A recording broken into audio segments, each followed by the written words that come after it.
এখন কথা হলো, হুজুর আমি মুহররম মাসে করবোটা কি? বলেন নবীজি যা বলেছেন, বলেন আল্লাহ যা বলেছেন আমরা তাই করব। রাসূল কি বললেন, আল্লাহ কি বললেন? আল্লাহ তাআলা তো বলে দিয়েছেন, ফালা তাজলিমু ফীহিন্না আনফুসাকুম, এই মাসে তোমরা নিজেদের উপরে জুলুম করবা না, কোনো গুনাহকে হালাল মনে করবা না, কোনো হারামকে হালাল মনে করবা না, কোনো হালালকে হারাম করবা না। বাস যেইভাবে আপনি চলছেন ওইভাবেই চলবেন। বাদ বাকি হযরত আব্দুল্লাহ ইবনে আব্বাস রাদিয়াল্লাহু আনহুমা, যাকে বলা হয় রাইসুল মুফাসসিরিন, উনি বলেন এই 4 মাসে ছোটখাটো ইবাদতও কেউ যদি করে, হাসরের ময়দানে আল্লাহ পাক এটাকে বড় ইবাদতের মর্যাদা দিয়ে দিবেন। তাহলে আমি আগে নামাজ পড়েছি, এখনো নামাজ পড়বো, নফল বাড়ায়া দিব। আগে তাসবিহাত পড়েছি, এখনো পড়বো, আরো বাড়ায়া দিব। আমি যদি এই মর্যাদাপূর্ণ 4টি মাসে ইবাদত বেশি করি, তাহলে রবও আমার মর্যাদা বাড়িয়ে দিবেন। হুজুর সাল্লাল্লাহু আলাইহি ওয়াসাল্লাম কি বলেন? নবীজি বলেন, তোমরা মুহররমের 10 তারিখ রোজা রাখো, রোজা। আমি রাসূলুল্লাহ সাল্লাল্লাহু আলাইহি ওয়াসাল্লাম আশা করি কেউ যদি মুহররমের 10 তারিখ রোজা রাখে, আল্লাহ তাআলা তার অতীত জীবনের 1 বছরের গুনাহ মাফ করে দিবে। এটা মুসলিম শরীফের বর্ণনা। তাহলে আজকে হলো 5 তারিখ। নবীজি সাল্লাল্লাহু আলাইহি ওয়াসাল্লাম বলেন, শুধু মুহররমের 10 তারিখ রোজা রাখলে ভিন্ন সম্প্রদায়ের সাথে আমাদের মিলে যাওয়ার সম্ভাবনা থাকে।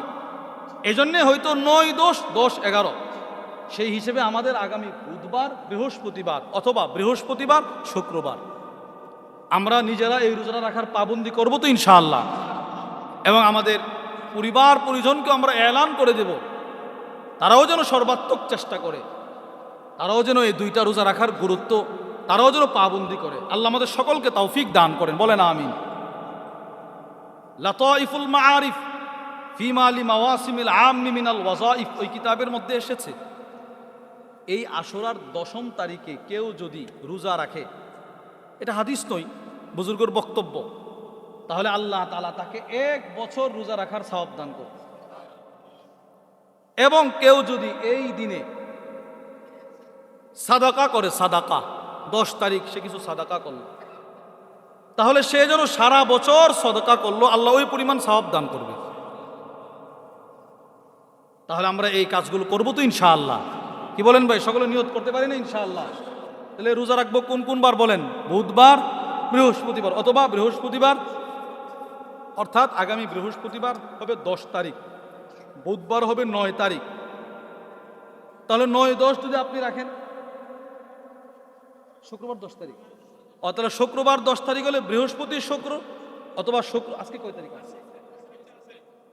ও আজকে 4 তারিখ, তাহলে বৃহস্পতি শুক্রবার অথবা শুক্রবার শনিবার, 9, 10 অথবা 10, 11।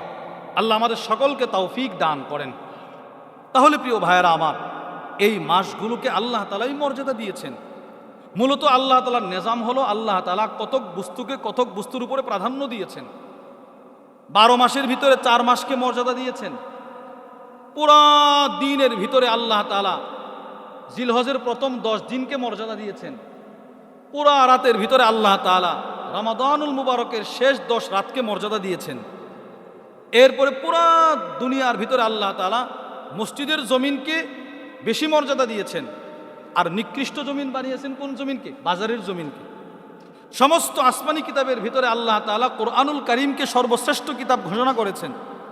তিরমিজি শরীফের বর্ণনায় হুজুর সাল্লাল্লাহু আলাইহি ওয়াসাল্লামের ইরশাদ করেন, আল্লাহ তাআলার কোরআন, ফাদলুল কোরআন আলা সাইরিল কালাম কাফাদলিল্লাহি আলা খালকি, সমস্ত আসমানি কিতাবের উপরে কোরআনুল কারীমের শ্রেষ্ঠত্ব, সমস্ত মাখলুকাতের উপরে আল্লাহর শ্রেষ্ঠত্ব যেমন আসমানি কিতাবের উপরে কোরআনুল কারীমের শ্রেষ্ঠত্ব তেমন। আচ্ছা, আমাদের তুলনায় আল্লাহ তাআলার শ্রেষ্ঠত্ব এটা কি কেউ আমরা কল্পনা করতে পারি?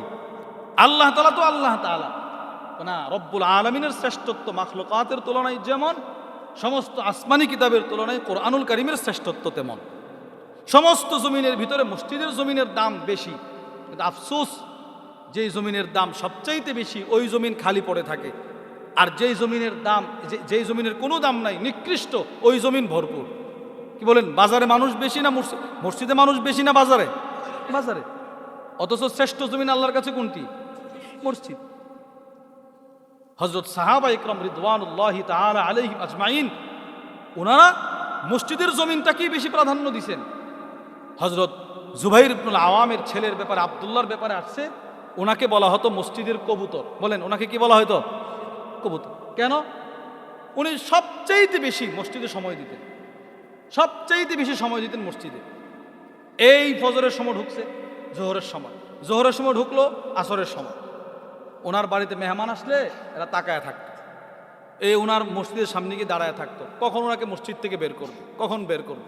এখন আরবি যে মাস চলতেছে সেটি হলো মুহররম। মুহররম মাস এখন চলতেছে। এটা আরবি মাসের প্রথম, বছরের প্রথম মাস হলো মুহররম। আজকে হলো মুহররম মাসের 5 তারিখ। কত তারিখ বলেন? 5। এই মুহররম মাস এবং 10 মুহররম সম্পর্কে আমরা কিছু গুরুত্বপূর্ণ কথা শুনব। এক, মুহররম মাস হাদিসে পাকে আছে রাসূলুল্লাহ সাল্লাল্লাহু আলাইহি ওয়াসাল্লাম মুহররম মাসকে আল্লাহ তাআলার মাস বলে সম্বোধন করেছেন। সুবহানাল্লাহ। সহিহ মুসলিম শরীফের বর্ণনায় হুজুর সাল্লাল্লাহু আলাইহি ওয়াসাল্লাম ইরশাদ করেন, আফদালুস সিয়াম বা'দা রমাদান শাহরুল্লাহিল মুহররম।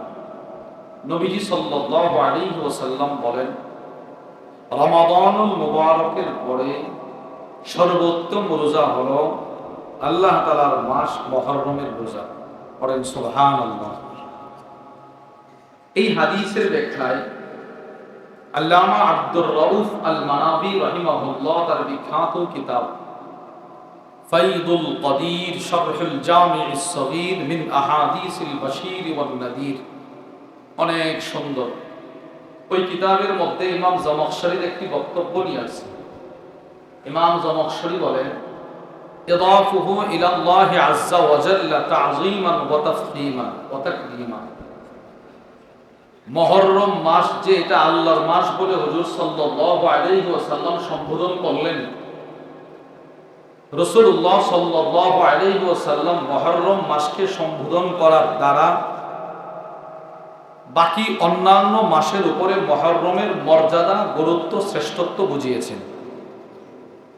কি ভাই মনে করেন এমপি সাহেব এলাকায় এসে বলল সে আমার লোক, তো এমপি সাহেবের তো অনেক লোক আছে, যেই মাত্র বলল সে আমার লোক, তো অন্যদের তুলনায় তার মর্যাদা এমপি সাহেবের কাছে কম না বেশি?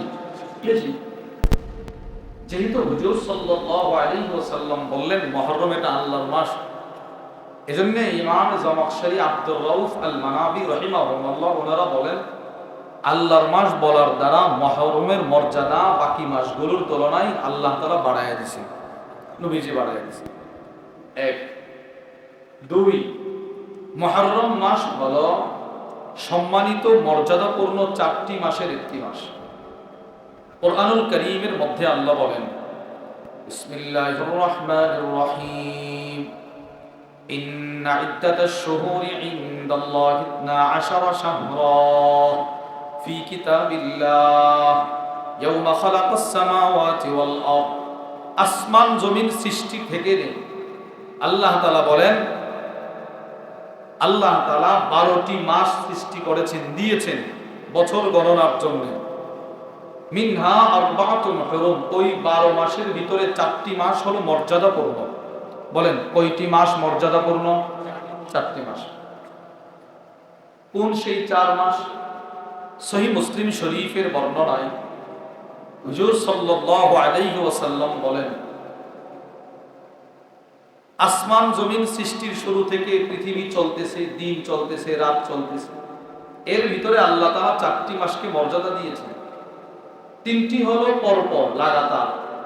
আমার সাথে সবাই বলেন, বলেন যুলকাদা, বলেন।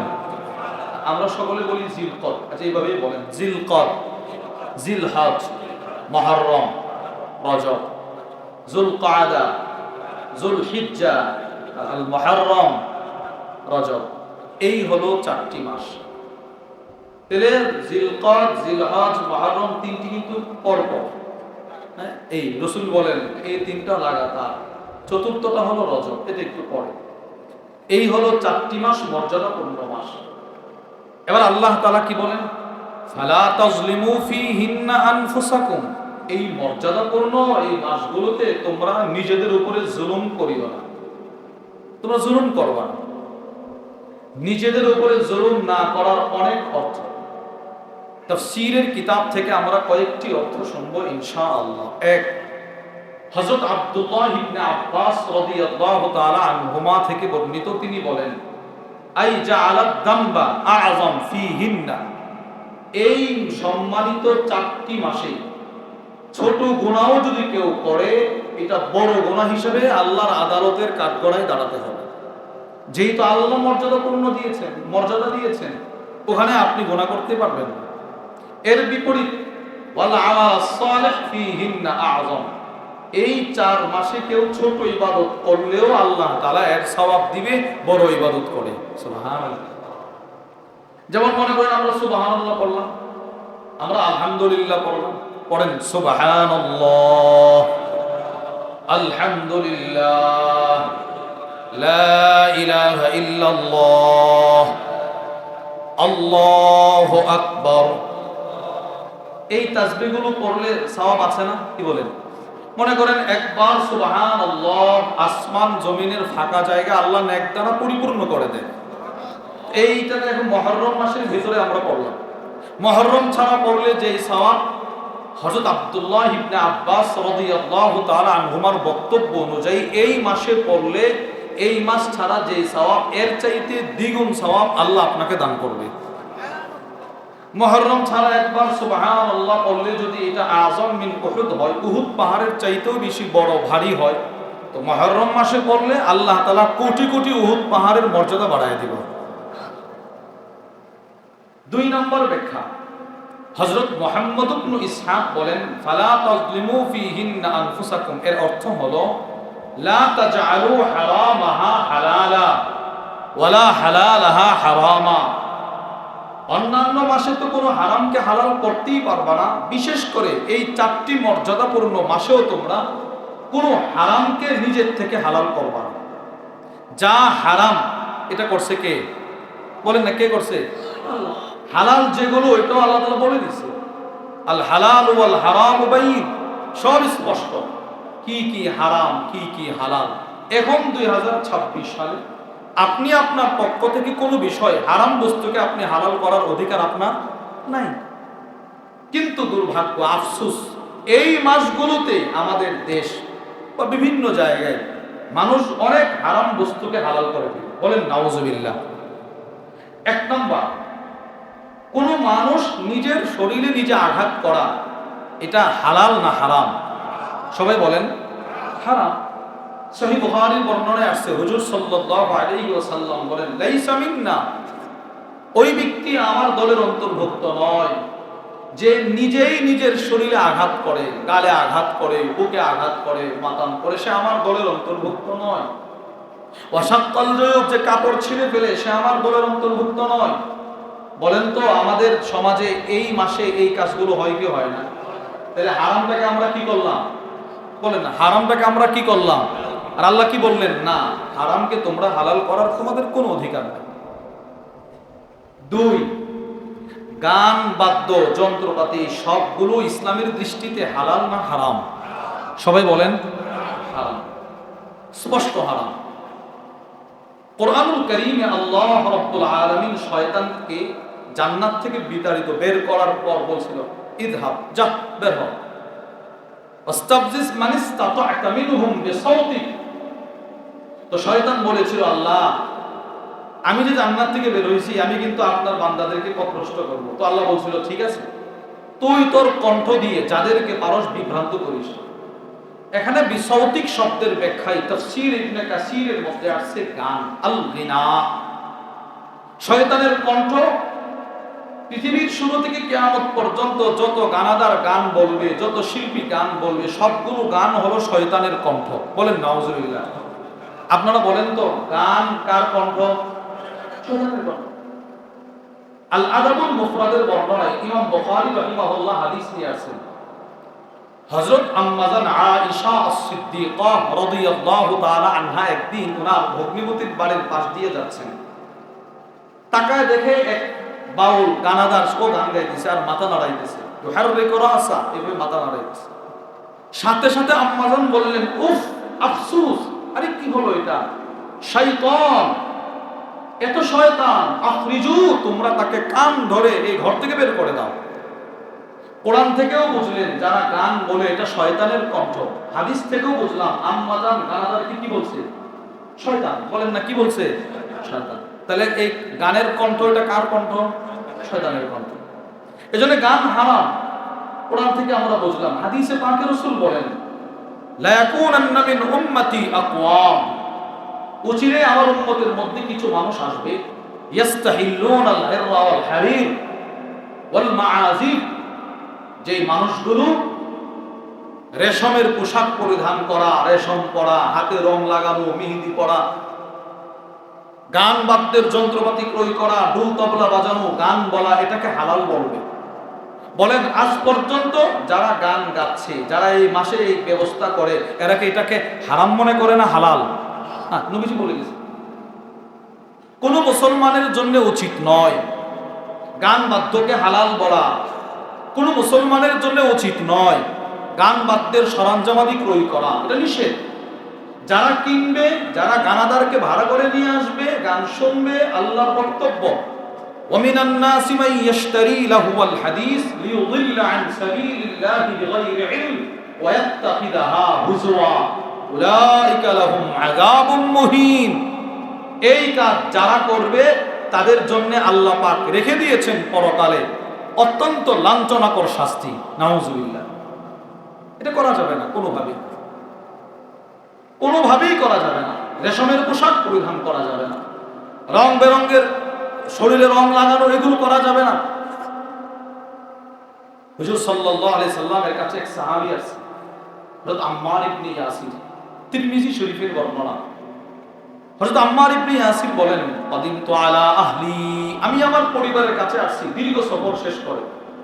ওয়াকাত তাশাক্কাকাত ইয়াদায়া, আমার দুটো হাত ফেটে গেছে, যুদ্ধ করে অথবা কোনো কাজ করে আসছে, হাতগুলো ফেটে গেছে। ফাখাল্লাকুনি বিজাফরান, আমার ফ্যামিলির মানুষ আমার হাতে জাফরানের রং মেখে দিয়েছে। ফাকাদাউতু আলান নবী সাল্লাল্লাহু আলাইহি ওয়াসাল্লাম, পরদিন সকালে আমি নবীজির দরবারে গেলাম, ফজরের নামাজ পড়লাম। ফাসাল্লামতু আলাইহি, আমি আল্লাহর নবীকে সালাম দিলাম। ফালাম ইয়ারদা আলাইহি, রাসূল আমার সালামের জবাব দেয় নাই। আশ্চর্য, সাহাবী সালাম দিচ্ছে, নবীজি সালামের জবাব দিচ্ছে না। কি বুঝছেন? রাসূল ওই সাহাবীর প্রতি সন্তুষ্ট না অসন্তুষ্ট? অসন্তুষ্ট। হযরত আম্মার ইবনে ইয়াসির আদরের সহিত দাঁড়ায় আছে। নবীজি বলেন, ইযহাব, যাও, ফাগসিল আন, তুমি তোমার হাতের এই রংগুলো ধুয়ে আসো, তারপরে সালামের জবাব দাও। বিষয়টা কি? আর আমার মুসলমান ভাই, সে তার বিবাহের অনুষ্ঠানে পুরুষ, ওর হাতে মেহেদি লাগাই দিয়েছে। আল্লাহ আমাদের সকলকে হেফাজত করেন, বলেন আমিন। তাহলে হাতে রং থাকার কারণে রাসূল সালামের জবাব দেয় নাই, আরেক ব্যক্তিকে রং থাকার কারণে নবীজি সালামই দেয় নাই। তিরমিজি শরীফের হাদিস। ওয়ান আলী ইবনে আবি তালিব রাদিয়াল্লাহু তাআলা আনহু قال, হযরত আলী ইবনে আবি তালিব বলেন, আন্না রাসূলুল্লাহ সাল্লাল্লাহু আলাইহি ওয়াসাল্লাম মাররা আলা কওম, নবীজি এক সম্প্রদায়ের পাশ দিয়ে হেঁটে যাচ্ছিলেন। ফীহিম রাজুলুন মুতাখাল্লাকুম বিখালুক, ওই সম্প্রদায়ের মধ্যে এক ব্যক্তি, তার হাতে রং ছিল, মেহেদি লাগানো ছিল। ফানাযারা ইলাইহিম, নবীজি সবার দিকে একবার নজর দিলেন, আর কার কার হাতে আছে? শুধু একজনকে হয়েছে। ফাসাল্লামা আলাইহিম ওয়া আ'রাদা আনির রাজুল, নবীজি সকলকে সালাম দিলেন, কিন্তু ওই লোকটাকে সালাম দিলেন না। সে বুঝছে রাসূল আমার প্রতি অসন্তুষ্ট। সে নবীকে বলে, ইয়া রাসূলুল্লাহ আরাদতা, আপনি যে আমাকে সালাম দিলেন না। নবীজি বলে, বাইনা আইনাইহি জামরা, এই তাকে আমি কিভাবে সালাম দেব? তার দুই চোখের মাঝখানে জাহান্নামের আগুন। আমি যেটা নিষেধ করলাম সেইটা আমার সামনে করে দাঁড়ায় আছে, আমি তাকে কিভাবে সালাম দেব? তো নবীজি যেগুলোকে হারাম করেছে ওইগুলো কেউ নিজের থেকে হালাল করলে রসুলকে আমার প্রতি সন্তুষ্ট হবে না অসন্তুষ্ট? গান বাদ্যের এগুলো সব হারাম, নবীজি হারাম করে গেছেন। হুজুর সাল্লাল্লাহু আলাইহি ওয়াসাল্লাম বলেন, ইন্নাল্লাহা বা'আসানি হুদাও ওয়া রাহমা, আল্লাহ তাআলা আমাকে হেদায়েতের ধারক করে পাঠিয়েছে, রহমতের ঝান্ডা দিয়ে পাঠিয়েছে। যে আল্লাহ আমাকে হেদায়েতের ধারক করে পাঠিয়েছেন ওই আল্লাহ আমাকে এই আদেশও দিয়েছেন, ওয়া আমারানি আন আমহাকাল মাযামির, গান বাদ্যের যত যন্ত্রপাতি আছে সবগুলো যেন আমি রাসূল ভেঙ্গে মাটির সাথে মিসমার করে দিই। যেটার ব্যাপারে নবীজির এত কঠোর হুঁশিয়ারি বক্তব্য, সেই কাজটাই এই গুরুত্বপূর্ণ মাসে আমরা আমাদের সমাজে কিছু কিছু অজ্ঞ মূর্খ মানুষ করে থাকে। এই দুল তবলা বাজাইতেছে, এর মনে করতেছে সওয়াবের কাজ করতেছি। বলেন এটা কি সওয়াবের কাজ না গুনাহের কাজ? শুধু কি গুনাহ না জঘন্য গুনাহ? জঘন্য গুনাহ।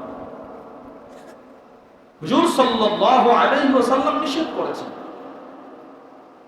আমাদের হানাফি মাযহাবের ইমাম আবু ইউসুফ রাহিমাহুল্লাহ, ইমাম মুহাম্মদ রাহিমাহুল্লাহ, শামসুদ্দিন আস-সারাখসি রাহিমাহুল্লাহ, ওনাদের বক্তব্য হলো ইন্নাস সামাআ ফুসকুন, গান শোনা তো অপরাধ, ওয়া তালাদ্দুদ বিহি কুফর, কেউ যদি গান শুনে মজা নেয় তো তার ঈমান চলে যাবে। বলেন না নাউজুবিল্লাহ। কত বড় জঘন্য অপরাধ। আল্লাহ আমাদের সকলকে হেফাজত করেন, বলেন আমিন। তাহলে প্রিয় ভাইয়েরা আমার, যে কথাটা বলতেছিলাম, হযরত মুহাম্মদ ইবনে ইসহাক রাহিমাহুল্লাহ তিনি বলেন, তোমরা এই মাসে কোনো হারামকে হালাল করবা না, কোনো হালালকে হারাম করবা না। আমাদের দেশের একটা কুসংস্কার হলো মুহররম মাস ঢুকলে ভালো মন্দ খাওয়া নিষেধ, খাওয়া যাবে না, নিরামিষ খাও, শুধু এই নরমাল খাবার খাও না, এটার কোনো ভিত্তি নাই। তাহলে আমি হারামকে হালাল করতেছি, হালালকে হারাম করতেছি। কি বলেন, এটা আমাদের দেশে হয় কি হয় না? বলেন না, চলে কি চলে না? চলতেছে। তাহলে এক নম্বর, মুহররম মাস এটা কার মাস? সবাই বলেন না কার মাস? দুই, এটা চারটি মর্যাদাপূর্ণ মাসের অন্যতম মুহররম। এই মাসে আল্লাহ তাআলা বহু ঘটনা ঘটিয়েছেন। এই মাসের গুরুত্বপূর্ণ একটি দিন হলো 10 তারিখ, মুহররমের 10 তারিখ, যেটাকে আমরা আশুরার দিন বলি, ইয়াউমে আশুরা। এই দিনের ব্যাপারে তিরমিজি শরীফের বর্ণনা, ওয়া আন আলী ইবনে আবি তালিব রাদিয়াল্লাহু তাআলা আনহু قال, হযরত আলী ইবনে আবি তালিব রাদিয়াল্লাহু তাআলা আনহু থেকে বর্ণিত, ওনাকে রাসূল বলেন, ইন কুনতা সাইমান বা'দা রমাদান, আলী তুমি যদি রমাদানুল মুবারকের পরে রোজা রাখতে চাও, ফাসুমি মুহররম, তাহলে মুহররম মাসের রোজা রাখো। কেন? ফা ইন্নাহু শাহরুল্লাহ, কেননা মুহররম এটা আল্লাহর মাস। সুবহানাল্লাহ। এবার নবীজি কি বলে, এই মাসে এই মুহররমের 10 তারিখে আল্লাহ তাআলা এক সম্প্রদায়ের তাওবা কবুল করেছেন। সুবহানাল্লাহ। এবং ভবিষ্যতে বহু মানুষের তাওবা কবুল করবেন। এজন্য মুহররম মাসের 10 তারিখের অপর নাম হলো ইয়াউমুত তাওবা, তাওবার দিন। বলেন কিসের দিন? তাওবার দিন। আল্লামা ইবনে রাজব হাম্বলি রাহিমাহুল্লাহ তার বিখ্যাত কিতাব লাতাইফুল মাআরিফ ফিমা লিমাওয়াসিমিল আম্মি মিনাল ওয়াজাইফ, ওই কিতাবের মধ্যে লেখেন, এই মাসে মুহররমের 10 তারিখ আল্লাহ তাআলা পয়গম্বর হযরত মূসা আলাইহিস সালাতু ওয়াস সালামের সম্প্রদায়ের তাওবা কবুল করেছিলেন। আল্লাহ তাআলা পয়গম্বর মূসা আলাইহিস সালামের কাছে এই মর্মে ওহী পাঠাইলেন, মুর কওমাক, আপনি আপনার সম্প্রদায়কে আদেশ করেন তারা যেন আমি আল্লাহর কাছে ক্ষমা চায়। এই ওহী পাঠাইলেন মুহররমের প্রথম তারিখ। এবার যখন 10 তারিখ চলে আসলো, তো আল্লাহ তাআলা বললেন, ঠিক আছে এবার বলেন তারা যেন সমুদ্রপথ পাড়ি দিয়ে বের হয়ে যায়, আমি রব তাদেরকে ক্ষমা করে দিছি। তাহলে এই মাসে আল্লাহ তাআলা এক সম্প্রদায়কে ক্ষমা করলেন এবং রসুল বলেন, ওয়াতুবু আলা আখারিন, কিয়ামত পর্যন্ত বহু সম্প্রদায়কে আল্লাহ মাফ করে দিবেন। তাহলে মাপ চাওয়ার জন্য তো আগে আল্লাহর কাছে ক্ষমা চাইতে হবে। আমি আল্লাহ তাআলার কাছে ক্ষমা না চেয়ে রব যেগুলো আমার জন্য হারাম করেছেন ওইটা যদি আমি করি, তাহলে রব আমাকে ক্ষমা করবে না। এই হলো 4। 5 নাম্বার, এই দিন মুহররমের 10 তারিখে সহিহ বুখারীর বর্ণনায় আসছে, কাবাগরের গিলাফ পরিবর্তন করা হতো। আম্মাজান হযরত আয়েশা আস-সিদ্দিকা রাদিয়াল্লাহু তাআলা আনহা থেকে বর্ণিত, তিনি বলেন, কুরাইশ গোত্রের মানুষ সেই আদিকাল থেকে মুহররমের 10 তারিখ রোজা রেখে আসছে। ওয়া কানা ইয়াওমান তুস্তারু ফীহিল কাবা, এবং এই আশুরার দিন এটা এমন এক দিন যেই দিন মক্কার বাইতুল্লাহর গিলাফ পরিধান করানো হইতো। সুবহানাল্লাহ।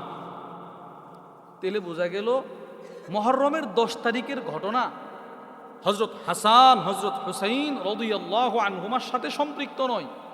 এটা সেই শুরুকাল থেকে এটার মধ্যে আল্লাহ তাআলা বিভিন্ন ঘটনা ঘটিয়েছেন। এখন কথা হলো, হুজুর আমি মুহররম মাসে করবটা কি? বলেন নবীজি যা বলেছেন, বলেন আল্লাহ যা বলেছেন আমরা তাই করব। রাসূল কি বললেন, আল্লাহ কি বললেন? আল্লাহ তাআলা তো বলে দিয়েছেন, ফালা তাজলিমু ফীহিন্না আনফুসাকুম, এই মাসে তোমরা নিজেদের উপরে জুলুম করবা না, কোনো গুনাহকে হালাল মনে করবা না, কোনো হারামকে হালাল মনে করবা না, কোনো হালালকে হারাম করবা না। বাস যেইভাবে আপনি চলছেন ওইভাবেই চলবেন। বাদ বাকি হযরত আব্দুল্লাহ ইবনে আব্বাস রাদিয়াল্লাহু আনহুমা, যাকে বলা হয় রাইসুল মুফাসসিরিন, উনি বলেন এই 4 মাসে ছোটখাটো ইবাদতও কেউ যদি করে, হাসরের ময়দানে আল্লাহ পাক এটাকে বড় ইবাদতের মর্যাদা দিয়ে দিবেন।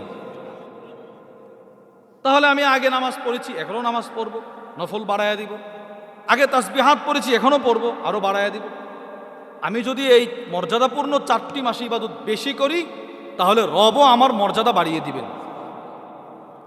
হুজুর সাল্লাল্লাহু আলাইহি ওয়াসাল্লাম কি বলেন? নবীজি বলেন, তোমরা মুহররমের 10 তারিখ রোজা রাখো, রোজা।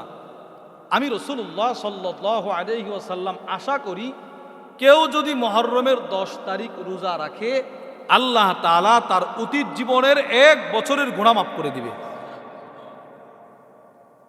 এটা মুসলিম শরীফের বর্ণনা। তাহলে আজকে হলো 5 তারিখ।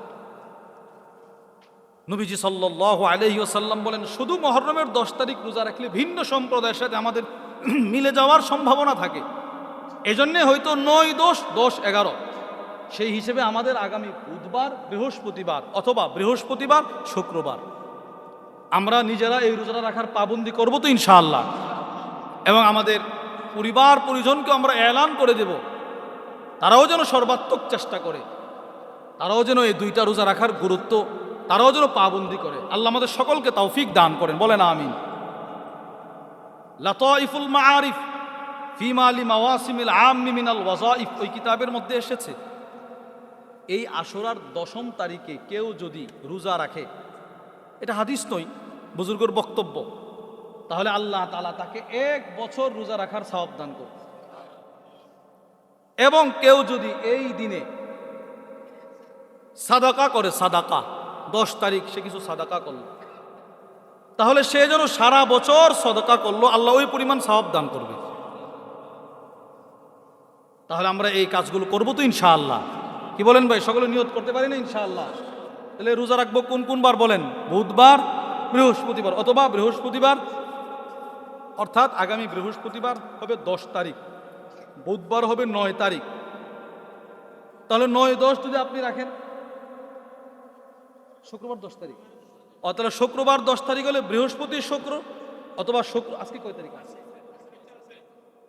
আজকে 4 তারিখ, তাহলে বৃহস্পতি শুক্রবার অথবা শুক্রবার শনিবার, 9, 10 অথবা 10, 11। আল্লাহ আমাদের সকলকে তৌফিক দান করেন। তাহলে প্রিয় ভাইয়েরা আমার, এই মাসগুলোকে আল্লাহ তাআলাই মর্যাদা দিয়েছেন। মূলত আল্লাহ তাআলার নিজাম হলো, আল্লাহ তাআলা কতক বস্তুকে কতক বস্তুর উপরে প্রাধান্য দিয়েছেন। 12 মাসের ভিতরে 4 মাসকে মর্যাদা দিয়েছেন।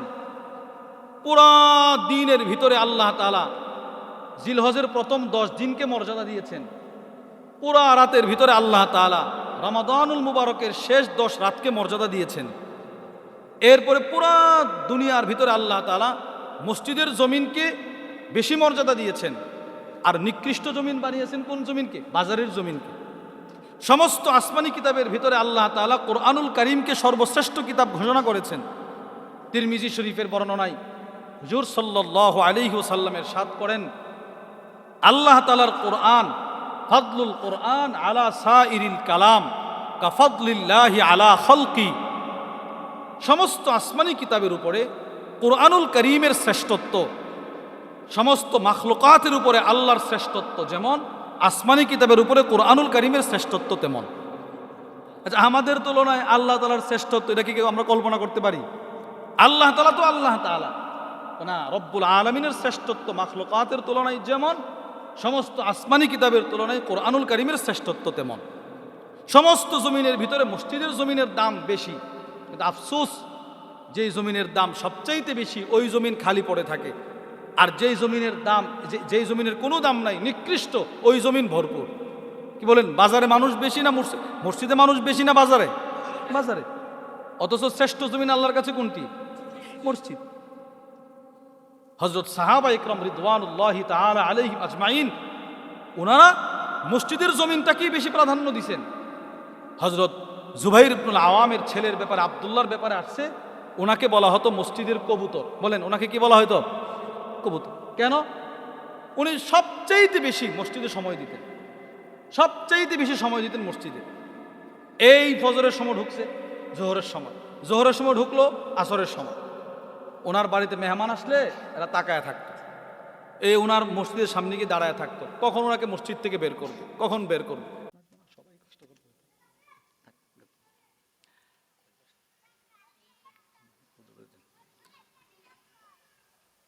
তাহলে ওনারা মসজিদের সাথে নিজের সম্পর্ক এমনভাবে জোড়াইছেন যে আল্লাহ তাআলা ওনাদের মর্যাদা এই পরিমাণ বৃদ্ধি করেছেন। আজকে থেকে 1500 বছর পরেও আপনারা এখানে বসে বসে ওনাদের নাম শুনতেছেন, ওনাদের বয়ান শুনতেছেন। কেন? সম্পর্ক বেশি ছিল কিসের সাথে? মসজিদের সাথে। আর আমাদের সমাজের মানুষের সম্পর্ক বেশি কিসের সাথে? বলেন না, যেটা বাস্তব সেটা বলেন। আর এখন তো আরো বেশি, এখন তো আরো বেশি। আমরা আমাদের এলাকা থেকে একটা দাওয়াত তাবলীগের জামাত বের হয়েছে, 3 দিনের জামাত। তা আমি গতকালকে জুমা পড়ায়া নুসরতে গেছি, তো আসরের পরে ঘাসতে বের হয়েছি, তো দোকানে দোকানে নিয়ে যাইতেছে, প্রত্যেকটা দোকানে এই মুরব্বী, সাদা দাড়িওয়ালা মুরব্বীরা এই বসে বসে খেলা দেখতেছে। অনেকে এরকমও ছিল, সালাম দিলাম, মুসাফা করলাম, টিভি চলতেছে, উনি এটা বন্ধ করতেও বলে না, বন্ধও করেন। আমরা বললাম এরপরেও বন্ধ করে না, এই বসে বলেন, শুনতেছি। নিকৃষ্ট জমিনের প্রতি মানুষের আগ্রহ বেশি। কেন? শয়তান আল্লাহ তাআলার সাথে সেই চ্যালেঞ্জ করে আসছে, লাউযাইয়িনান্না লাহুম ফিল আরদ ওয়া লাউযিয়ান্নাহুম আজমাইন। আল্লাহ বের করে দিচ্ছেন তো, আপনার সবগুলো বান্দাকে আমি জমিনে গিয়ে পথভ্রষ্ট করব, গুনাহের কাজ তার সামনে সুন্দর করে সাজায় দেব। শয়তান আমাদের সামনে গুনাহের কাজ সুন্দর করে সাজায় দেব। আবু দাউদ শরীফের হাদিস, হুজুর সাল্লাল্লাহু আলাইহি ওয়াসাল্লাম বলেন, ইন্নাল মারআ ইযা খারাজাত, কোন মহিলা যখন ঘর থেকে বের হয়, ইস্তাশরাফাহা শাইতান, শয়তান ওই মহিলাকে পরপুরুষের সামনে সুন্দর করে ফুটায় তোলে। বাস্তবে মহিলাটা কালো, কিন্তু ওরকে আপনার সামনে সুন্দর করে তোলে শয়তান। বলেন কে? শয়তান। এজন্য আল্লামা ইমাম ইবনুল কাইয়্যিম রাহিমাহুল্লাহ অনেক বড় আলেম দ্বীন ছিলেন। উনি বলেন, শয়তান বলে, আহলাকতু বানি আদম বিযুনুব, আমি বনি আদমকে ধ্বংস করি গুনাহের মাধ্যমে, আর ফাহলাকুনি বিল ইস্তিগফার ওয়া বিলা ইলাহা ইল্লাল্লাহ, আর বনি আদম আমাকে ধ্বংস করে ইস্তেগফার আর লা ইলাহা ইল্লাল্লাহর মাধ্যমে। বান্দা যখন ইস্তেগফার পড়ে, তখন শয়তান আমাদেরকে দিয়ে যে গুনাহ করা, ওই গুনাহগুলো আল্লাহ তাআলা ক্ষমা করে দিতে থাকে। এজন্য আল্লামা ইমাম ইবনুল কাইয়্যিম রাহিমাহুল্লাহ, ওনার উস্তাদ শাইখুল ইসলাম ইবনে তাইমিয়া তার কিতাব জামিউল মাসাইলের মধ্যে লেখেন, ইয়ামবাগি লিল আবদ আন তাকুনা আনফাসুহু কুল্লুহা নাফসাইন, পৃথিবীর প্রত্যেকটা মানুষের উচিত সে তার প্রতিটা শ্বাস নিঃশ্বাসে বলবে সুবহানাল্লাহ। বলেন, কি বলবে? একবার শ্বাস নিছেন তো বলবেন সুবহানাল্লাহ, আরেকবার আস্তাগফিরুল্লাহ। বলেন, কি বলবো আমরা? তাহলে একবার শ্বাস নিচ্ছি সুবহানাল্লাহ, বলেন না সবাই? আলহামদুলিল্লাহ। এই আল্লাহর প্রশংসার বাক্য উচ্চারণ করা, যেহেতু আমি শ্বাস নিতে পারছি। আবার যখন শ্বাস নেব তো ইস্তেগফার। তো আল্লামা ইমাম ইবনুল কাইয়্যিম রাহিমাহুল্লাহ শাইখুল ইসলামকে প্রশ্ন করে, উস্তাদ, সুবহানাল্লাহ বলাও তো উত্তম, ইস্তেগফার পড়াও উত্তম, আমাদের জন্য, বান্দার জন্য কোনটা সবচেয়ে বেশি কল্যাণকর, উপকার, সেটা বলেন। তো শাইখুল জামা কাপড় যদি অপরিচ্ছন্ন থাকে, ময়লা থাকে, তাহলে সাবানের প্রয়োজন বেশি। আর যদি জামা কাপড় সুন্দর থাকে, পরিষ্কার পরিচ্ছন্ন থাকে, তাহলে আতর ব্যবহার করা উত্তম। সুবহানাল্লাহ। তাহলে আমার জিন্দেগির সুবহানাল্লাহ, আমার জিন্দেগির আলহামদুলিল্লাহ, আমার জিন্দেগির আল্লাহু আকবার, এগুলো হলো আমার ইবাদত, আমার আমালের সুঘ্রাণ। আর আমার জিন্দেগির ইস্তেগফার হলো আমার গুনাহ মোচনের মাধ্যম। তাহলে আমরা এই তাসবিহাত, এই ইস্তেগফারের মাধ্যমে নিজের কলবকে পরিষ্কার পরিচ্ছন্ন করার চেষ্টা করব তো ইনশাআল্লাহ। এই মাসগুলোকে যথাযথ মর্যাদা দিব তো ইনশাআল্লাহ। আল্লাহ আমাদের সকলকে তৌফিক দান করেন। জি, আমাদের